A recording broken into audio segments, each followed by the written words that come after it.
You've been there. You put on the headset and suddenly, you're not in your living room anymore. You're standing on the edge of a digital cliff, your stomach drops, and you can almost feel the wind.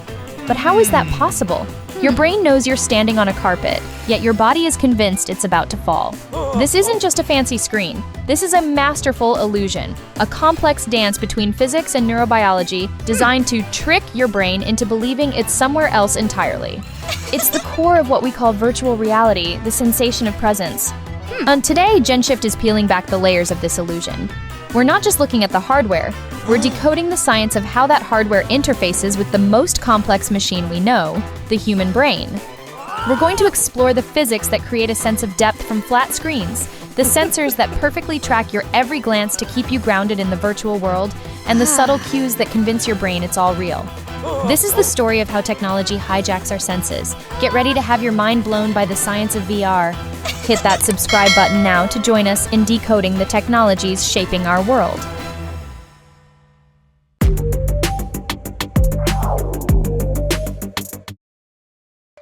One, the illusion of depth, stereoscopic displays, and how we see. To understand how a VR headset builds a world, we first have to understand how our brain does it every single day. The reason you perceive the world in 3 dimensions isn't magic. It's a biological process called depth perception, and its most powerful tool is binocular vision. Your eyes are separated by about 6 centimeters, meaning each one captures a slightly different image of the world. You can test this right now. Hold one finger up in front of your face. Close your left eye and look at it. Now switch, closing your right eye. See how your finger appears to jump position relative to the background? That difference is called retinal disparity. Your brain receives these 2 slightly offset images, and in a remarkable feat of neural processing that begins in the primary visual cortex, it fuses them into a single, seamless, 3-dimensional image.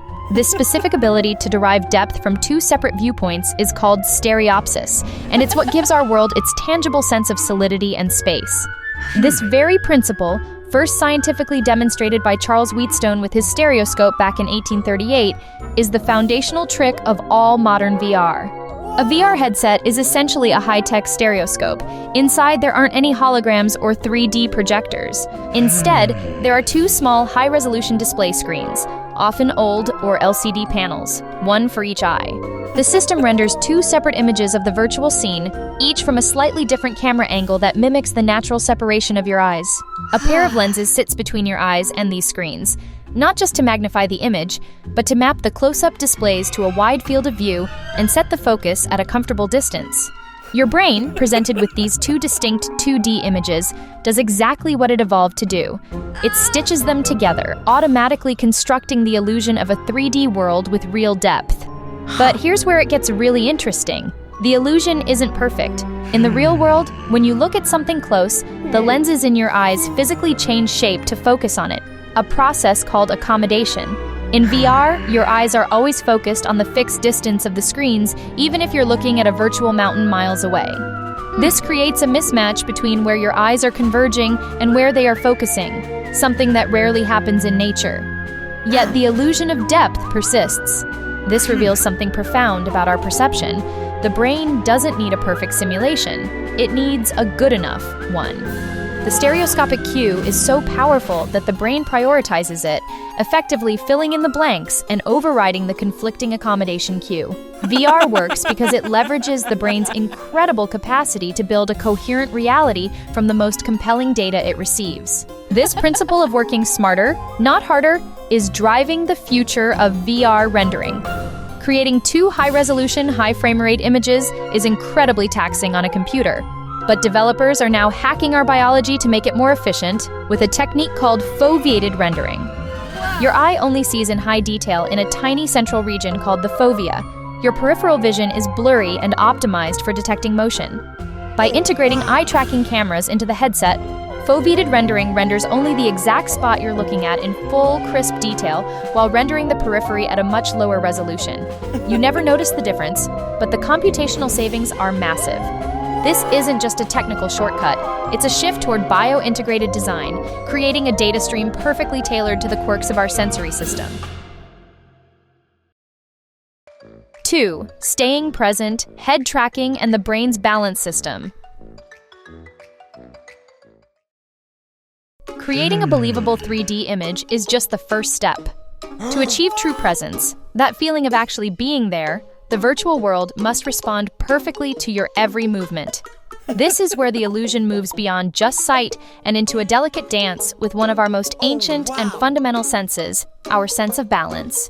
Deep inside your inner ear lies the vestibular system, a complex set of fluid-filled canals and sacs that acts as your body's internal gyroscope and accelerometer. It detects every tilt, turn, and acceleration of your head, giving you your sense of spatial orientation. This system works in a constant subconscious partnership with your eyes through a mechanism called the vestibulo-ocular reflex, or VOR. The VOR is what allows you to keep your eyes fixed on a target while your head is moving. It's an automatic, hardwired reflex that ensures your visual world remains stable. Your brain has a deeply ingrained expectation. When the vestibular system reports motion, the visual system must confirm it. This is the key to presence, but it's also the key to its ugly cousin, cybersickness. The leading explanation for this phenomenon is sensory conflict theory. It posits that when your senses send contradictory information to the brain, your body's alarm bells go off. In VR, your eyes might see you sprinting across a battlefield, but your vestibular system is telling your brain you're sitting perfectly still on your couch. This profound mismatch is something the brain struggles to reconcile. One evolutionary theory suggests the brain interprets this sensory discord as a sign of poisoning, as if you've ingested a neurotoxin, and triggers a defensive response: dizziness, headaches, and nausea. To avoid this sensory conflict and maintain the illusion of presence, a VR headset must track your head's movement with near-perfect accuracy and speed. This is the job of the Inertial Measurement Unit, or IMU, a tiny chip inside the headset. The IMU contains microscopic gyroscopes that measure angular velocity, your head's rotation and tilt, and accelerometers that measure linear acceleration or movement from side to side, up and down, and forward and back. For the illusion to hold, the latency, the delay between you moving your head and the image on the screen updating, must be infinitesimally small. High-end systems aim for latencies under 20 milliseconds, with sensor sampling rates as high as 1,000 times per second. Even a tiny lag creates a disconnect between what you feel and what you see, shattering the sense of presence and quickly inducing motion sickness. To ensure accuracy over time and prevent drift, this IMU data is often fused with data from other sensors, like magnetometers or optical tracking systems that use cameras to map your position in the room. But here lies a fascinating paradox. The very sensory conflict that developers work so hard to eliminate is also the key to one of VR's most powerful therapeutic applications: vestibular rehabilitation therapy. For patients with balance disorders, therapists can use VR to create controlled, repeatable sensory mismatches, gradually retraining the brain to adapt and recalibrate its VOR. This reveals that VR is more than just an entertainment device. It's an active neurorecalibration tool. It demonstrates that our brain's interpretation of reality isn't fixed, but is plastic and adaptable. The greatest technical challenge for VR is simultaneously the foundation of its most profound medical potential. 3. Feeling the virtual world, haptics and sensory feedback. A convincing visual illusion that tracks your movement is powerful, but our brains are multimodal machines. We experience the world through a constant fusion of sight, sound, and touch. Psychologists refer to this as multimodal perception, the brain's process of integrating information from different senses to form a single, robust understanding of an event.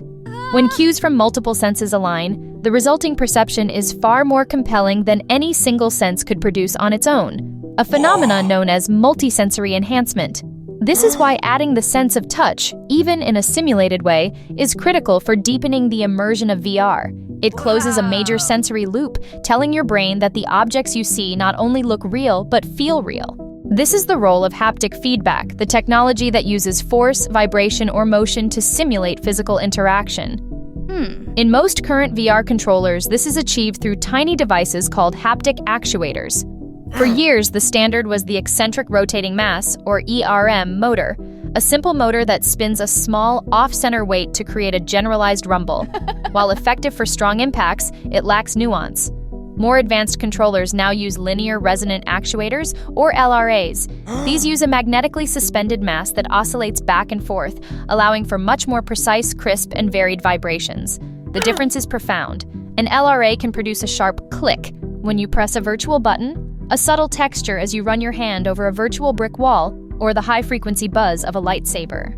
This isn't just random vibration, it's carefully designed tactile information with software translating in-game events into specific haptic clips that are synchronized with your actions, providing physical confirmation for what your eyes are seeing. But the ambition of VR extends far beyond just our hands. The true frontier of immersion is the race to achieve full sensory fidelity, engaging the entire body. This is where emerging technologies are pushing the boundaries of what's possible. Haptic gloves, like those from SenseGlove or Wirt, are moving beyond simple vibrations to provide force feedback to individual fingers, simulating the resistance and shape of an object as you grip it. Haptic suits and vests, from companies like Haptics and Tesla Suit, use an array of dozens of vibration motors or even electro-muscle stimulation to simulate sensations across your entire body. The impact of a raindrop, the force of a nearby explosion, or the push of a virtual character. And to solve the final piece of the locomotion puzzle, the disconnect of running in-game while standing still, omnidirectional treadmills are becoming a reality.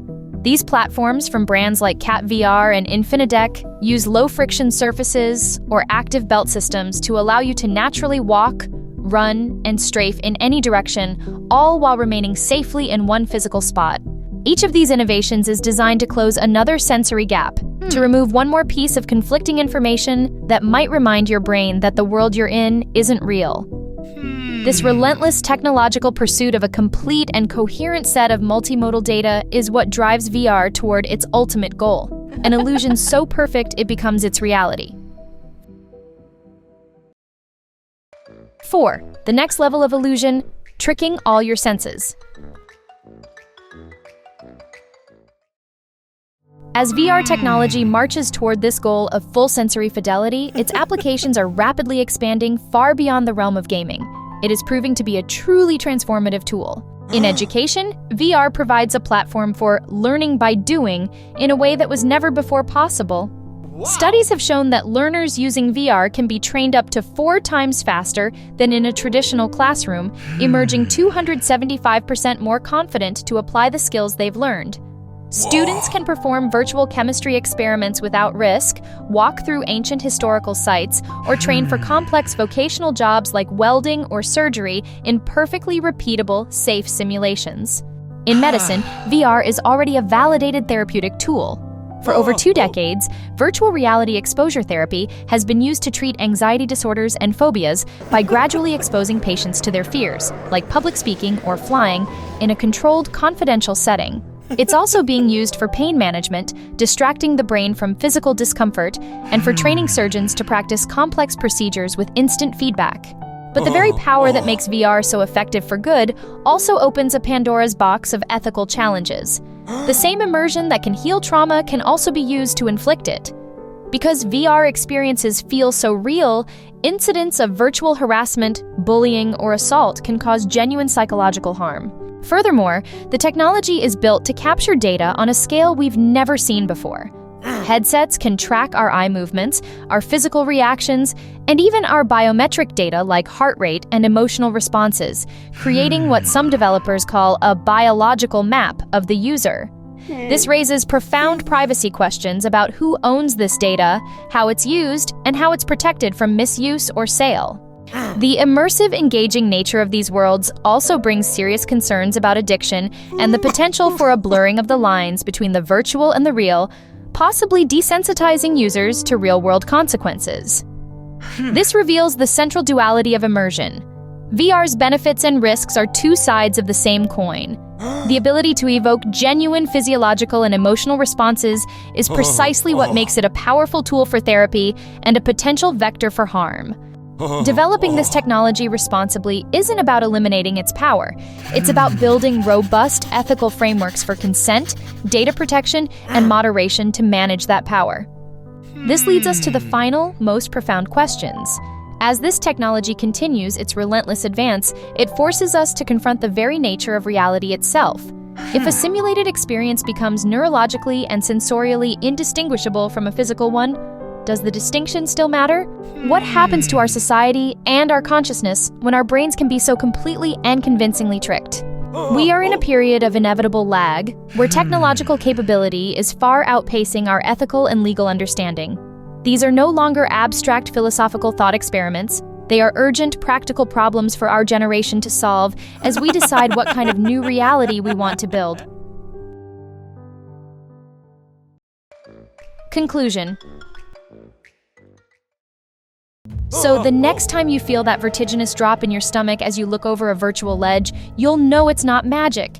It's a carefully orchestrated symphony of physics, neuroscience, and engineering, all designed to exploit the incredible and surprisingly gullible reality-building engine inside your head. The real wonder of VR isn't just the technology in the headset, it's the amazing capacity of the human brain to be so thoroughly convinced by the illusion. It's a testament to our power of perception.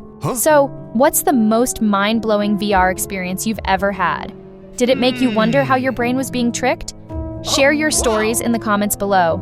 And if you're ready to dive deeper into the science of tech, don't forget to subscribe to GenShift for more insights that will change how you see the world.